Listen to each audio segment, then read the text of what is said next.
Welcome student. Charges on a conductor. See, we know the conductor is a neutral body. It will have equal number of positive and equal number of negative charge. That's why it is electrically neutral. But the charge, suppose a conductor, there is a conductor like this, and if it is given a charge, what will happen? See, inside the electric field inside the conductor is equal to 0 because equal number of positive and equal number of negative charges will be there in a conductor, and hence electric field inside is equal to 0 and a charge is given. What will happen? By Gauss law,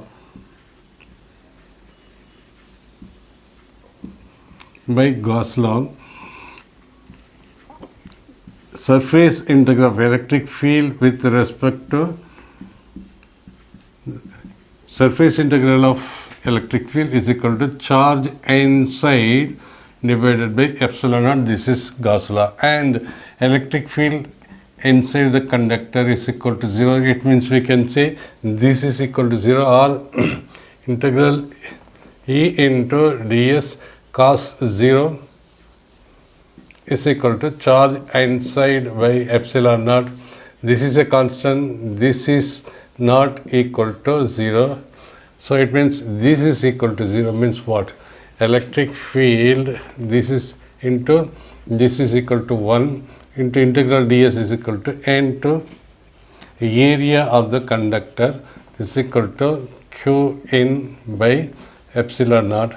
Therefore, this is equal to 0 means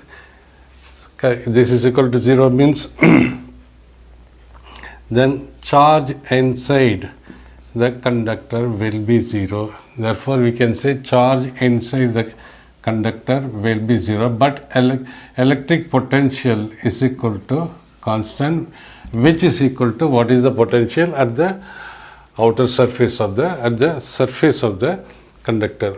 So it means when charge is given to a conductor in excess, why we call it as excess? Because if a charge is given as it is having equal number of positive and equal number of negative charge.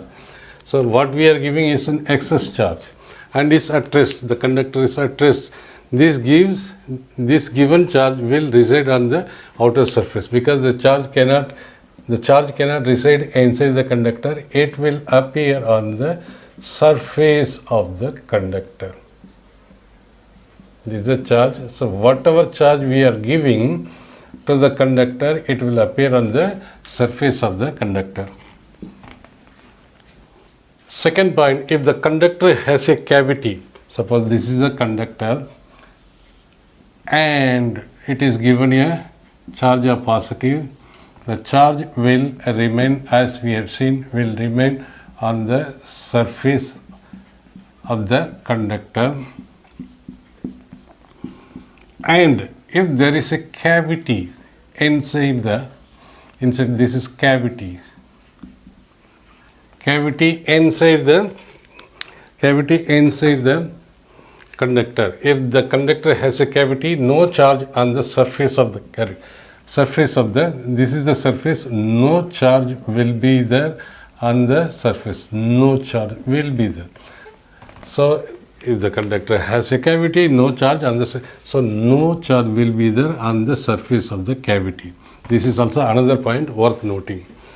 Next point is, if a charge Q is placed inside the cavity. So this is the cavity and this is the conductor.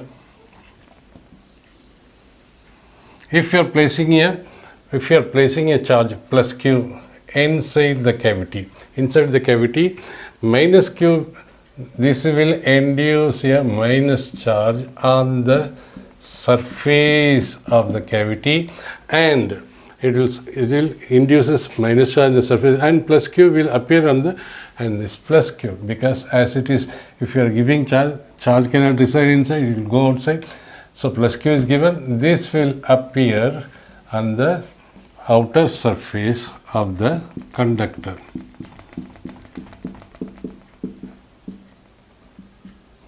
Very simple.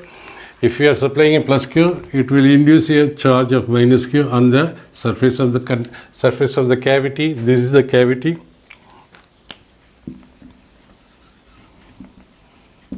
And this charge cannot reside inside the cavity, so it will appear on the surface of the conductor.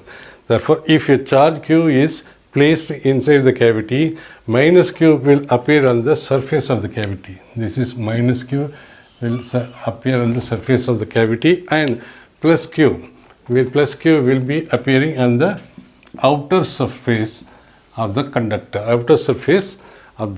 conductor, Charge induction in concentric shell. This is a concentric shell, that is hollow shell. In the hollow shell, we know the electric field inside the hollow shell. Electric field inside the hollow shell is equal to 0. If a charge is given, plus q is given, we have seen it just now, the charge cannot reside, it will come to the outer surface, that is plus q will come to the outer of the shell A, outer side of the shell A, plus q will come. This charge, what will happen, its direction is this is plus charge, so it will induce a negative charge. This is called induced charge. It will induce a negative charge on the inner surface of the shell B, that is negative charge. That is,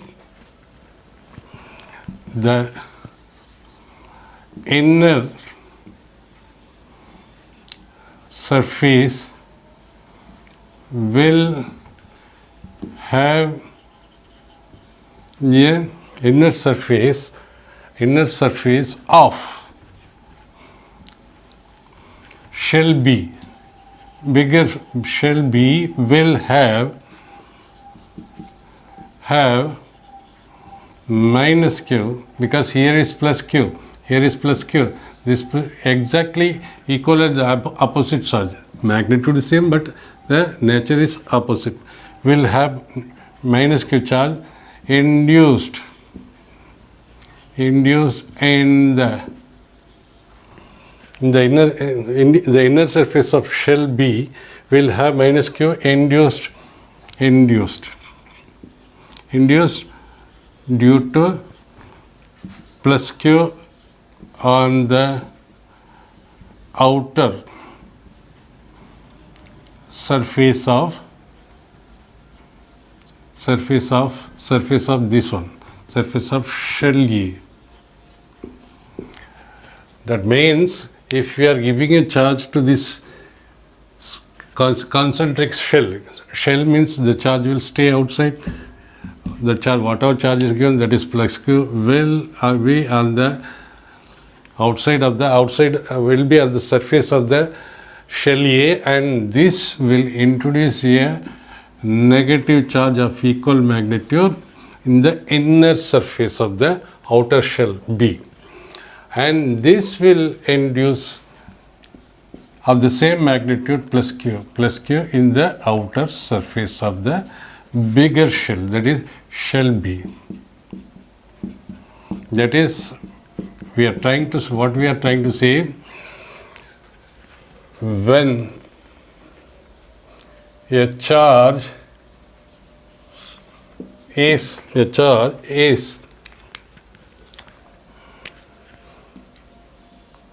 given to a smaller shell, that is E. It cannot reside inside, and this charge will appear on the outer surface of E. So this charge is given, when the charge is given plus q, it will appear in the outer surface of shell A, surface of shell A. This plus Q charge will induce, this plus Q charge will induce negative charge, will induce minus Q charge on the inner surface of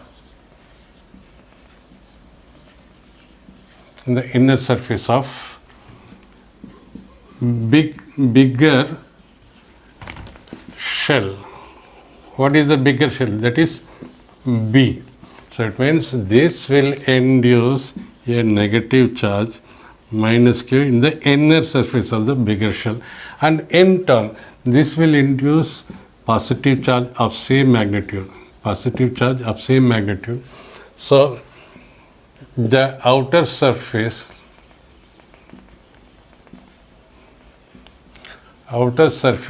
of shell B, that is bigger one, will have plus Q charge induced. It means charge is induced because a charge is given here, that a positive charge is given, it appears on the outer surface, that will induce a charge, negative charge in the inner surface of the bigger shell, and this in turn will induce a positive charge of same magnitude, but opposite charge in the outer side of the bigger shell. Suppose if we are giving Q1 in the inner side and Q1 charge, if you are giving Q1 charge in the inner shell, instead of Q, if you are giving Q1 in the inner shell, and this will produce minus Q1 in the inner surface, and that will produce plus Q1 in the outer surface of the bigger shell. So net charge, therefore the net charge